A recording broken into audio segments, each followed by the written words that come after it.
Guys, how are we doing? And welcome back to another video. This is the Fighters Forecast. It is your boy Tennant speaking, and we are here to break down UFC White House. This is probably one of the biggest cards any of us are ever going to see live. This is UFC White House. But before we get into breaking down this card, let's take a look back at last card. Don't even get me fucking started on that French pussy Faraz Ziam. Fuck that guy. He has joined Jared Gordon on the ban list. He's a pussy. We're gonna get more in depth in that in my Slam of the Week video coming up after this video. But Faraz Ziam, bro, you're a bitch. Anyways, the rest of that card without that fraud, pussy, clown shoe bum was pretty good. We got a lot of good predictions right. We had a perfect card up until Faraz Ziam fucked us. So it is what it is. But no, it was a pretty good card in general. Like good fights, I had good predictions. Just not for Aziem. And I'm gonna just absolutely go on a tangent if I don't stop talking about him. So we are gonna get right into this card. This is UFC Freedom 250 White House card. There is 7 fights on this card. It's a smaller one, but all of them are quality. And just so you know, guys, Fraziem's a bitch. Anyways, we're gonna start breaking this fight card down from the bottom to the top. The first fight on the card is Diego Lopez versus Steve Mean Machine Garcia. Guys, this is the first fight of the night, and saying that on a card is disgusting. It is nuts. Diego Lopez, we know who this guy is. He's challenged Volkanovski a bunch of times. He beat my boy John Silva. He was getting picked apart. But, we know who this guy is. He's a forward pressure guy, loves to throw in big combination, has big power, and nice jiu-jitsu. He's fighting a guy in Steve Garcia. Nickname is the Mean Machine. I like this guy a lot. I think he's a very good prospect in the 145 division. Getting some golf clubs here for some reason. Steve Garcia, big power. He's got 15 KO victories. This guy is no joke in the striking. He throws from weird angles, Steve Garcia, and he's extremely fun to watch because he keeps on getting knockouts. But he's fighting Granachin here and Diego Lopez, so it's going to be hard to come by here. And he's not the better wrestler. He's not the better grappler at all. And with the hands, with striking, he is better. But everywhere else, he's not. I hope Steve Garcia knocks this guy out. I really hope he does. I feel like that'd be a crazy start to the card. But if I have to pick a more in-depth, detailed breakdown of who I think is going to win, it's going to be Diego Lopez. I think if he's smart, he stands for a little bit, and then he gets his wrestling and his jiu-jitsu going, and he can get Steve Garcia on the mat. But if Diego Lopez wants to be big balls and stand there in front of Steve Garcia, he's going to get sparked. But I think Diego Lopez is, he's too good. I think he's too clean. I'm going to pick Diego Lopez here for the first fight of the night. Next fight, we got Bo Nickel against Kyle Dawkins. Probably the most low-level fight on this card. I don't know why this fight's not opening up the card. But Bo Nickel, we know who this guy is. He's a grappler. He's a wrestler. He's got no striking whatsoever. He took Paul Craig to a decision when he was striking. The guy's a full-on bum in the striking. It's funny a guy in Kyle Dawkins here, a guy who got cut from the UFC 5 years ago and is now on a 4-fight win streak and is back in the UFC. He has 2 wins in the UFC, both by KO. Kyle Dawkins is making a name for himself. He's coming back into the promotion and he's doing well. But this fight is set up for Bo Nickel to win. The president wanted Bo Nickel on this card for a reason. They gave Bo Nickel Kyle Dawkins. Apparently, Kyle Dawkins didn't even know he was fighting until it got announced on UFC 327 or something. It's one of those cards. His name got announced. He was just watching it. Didn't even know. It was like, oh, cool, I'm fighting on the White House. So that's pretty funny. But yeah, this is a set matchup for Bo Nickel. He's going to get the grappling and the wrestling going. And Kyle Dawkins is not a crazy striker, so it's not going to be that big of a threat. Bo Nickel is better in the wrestling. He's going to take him down. He's probably going to submit him to be Bo Nickel in this matchup. We got Conor McGregor, 0.5. If you don't get that niche reference, then you're a pussy. But Mauricio Rufy fights just like Conor McGregor. The guy's extremely slick and clean on the feet. I've been on this guy ever since he entered into the Dana White Contender Series matchup in August 2 years ago. His fight when he lost was against BSD, and that was the blueprint right there. That was the game plan. Go forward, back him up, shoot a takedown, sub him. Now, if that bum Rafael Fiziev could have done that, he would have got me a perfect card, but that guy's a pussy as well. Him, Faraz Ziam, and Jared Gordon, all are on the ban list. Fuck all those guys. But Mauricio Rufy had a good performance, and he knocked out Rafael Fiziev. And he looked pretty good doing it. One of the most diverse, crazy strikers in the 155 division, and he's fighting the highlight, Michael Chandler.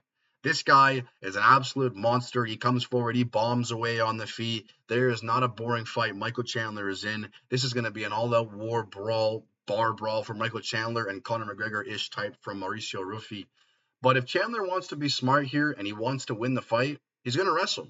He's an all-American wrestler. He's good at wrestling, and he can easily take down Rufy and beat him by there. But Michael Chandler is a fool. The guy does not have good fight IQ. The guy's going to stand there. He's going to bang Mauricio Rufy, and he's going to get put face down on the canvas. Mauricio Rufy is going to win by KO. But if Michael Chandler wants to wrestle, he will win the fight. So this is an absolute trap matchup. Do not bet on Mauricio Rufy unless you're betting him by like specific method, like round 2 KO or something. Because if Chandler wants to, he can just grapple the guy. He can put him on the ground and lay on him and do ground and pound and submissions. Yet again, do not touch this fight. I'm going to pick Rufy by KO. Next fight, we got the heavyweight bout. It's Derek Lewis against Josh Hokic. Derek Lewis, I've never been a huge fan of the guy, but all my boys are. They like him a lot. He's got big power. He's got the most knockouts in the UFC heavyweight division. This guy has a huge right hand. That's all he has. The guy has no wrestling. He's got no jiu-jitsu. He's got no cardio. He's got no volume at all in his striking. He has the one shot, and he's there to put it across your face and knock you out. Derek Lewis is an absolute monster on the feet in the first 2.5 minutes. But after it gets out of that, he is not very good. Derek Lewis gets tagged on the feet. He's slow, he's sloppy, he's old. Now we move on to everyone's favorite fighter, Josh Hokic. If you guys watched this guy in his last matchup, he was flipping off Curtis Blades, doing that every single time Blades tried to shoot a takedown. That guy beat him everywhere. Josh Hokic was the better wrestler. He was the better striker. That was an absolute war. If you have not watched that fight, Josh Hokic versus Curtis Blades, please do. It's one of the fights of the year that I've ever watched. Josh Hokic, we saw he has great cardio. He's got great toughness and grit. The guy is hittable here, which is something you have to keep in consideration when you're picking him here, because Derek Lewis, if he connects in the first 2.5 minutes, he will push you clean out. But I think Josh Hokic is going to be a bit smarter here. While watching his fighter meetings, he said he's going to be a bit smarter. He goes, obviously, I know Derek Lewis, if he hits you, you're going to go to sleep in the first couple of minutes. He knows that. So I think Josh Hokic is going to implement some wrestling here to slow him down early. And then I think Derek Lewis gets beat later in round 2 and 3 when Josh Hokic puts on the cardio, he puts on the volume, and he gets Derek Lewis out of there by TKO. Now we move on to the final couple fights of the night. We have Sugar Sean O'Malley against Amin Zahabi. Guys, how the fuck is Amin Zahabi on this card? Amin Zahabi is the definition of boredom. If you look at the word boredom in the friggin' dictionary, this guy's face comes up. He does nothing well. He does nothing great. The guy is boring as fuck. Like, literally is just an absolute shadow. Nobody should know the name of this guy. He's boring. He sucks. He's mid. Anyways, guys, I feel like I've been a bit too, too confrontational on breaking these guys down. Amin Zahabi's okay everywhere, but he's not great anywhere, if that makes any sense. Sugar Sean O'Malley, he's terrible in the wrestling, but his striking is superb. The good thing for him in this matchup is Amin Zahabi does not shoot takedowns. He's too prideful in his striking. He thinks his striking's okay, and that's been working for him. He's got a couple wins in a row, but you have to realize Amin Zahabi's been dropped in his last 2 fights that he's fighting. And that's Sean O'Malley's specialty. So if Amin Zahabi does not come in here and wrestle, he's going to get knocked out. I promise you, if he does not come in here and wrestle, he's going to get knocked out. If he does come in here and wrestle, this fight is 50-50. Amin Zahabi can clinch this guy against the fence. He can work to the back of Sean O'Malley. He can take him down. But I don't believe he does. I know this guy's a high fight IQ guy, but he's on the White House. He's not there to be boring and lay and pray. I feel like a better fight would have been Sean O'Malley versus Corey Sandhagen. They gave Amin Zahabi the spot. It is what it is. I think since Amin Zahabi does not shoot takedowns, he's going to get sparked in this matchup here, and Sugar Sean O'Malley is going to knock this guy out in the second round. Once Sugar Sean O'Malley gets the timing of you, once he gets the movements, if you're not mixing in your attacks like Merab does in the wrestling, he is the better striker. He's going to figure you out. He's going to put you out. Give me Sugar Sean O'Malley in this matchup. Next fight on the card. This is pretty much the main event of the card, in my opinion. I think these two guys are absolute monsters here, and this is for potentially GOAT status. This is Alex Pereira against Cyril Gane. Alex Pereira is an absolute killer. He made his debut in the 185 division, and now he's in heavyweight. He beat Israel Adesanya for the middleweight championship. He moved up to light heavyweight. He won the belt there, beating Jamal Hill, beating Yuri Prohaska a couple times, and then avenging his loss against Magomed Ankalaev. And now he is up at heavyweight, challenging for the belt yet again against the boogeyman, Cyril Gane. Cyril Gane is a very clean, complete, precise striker.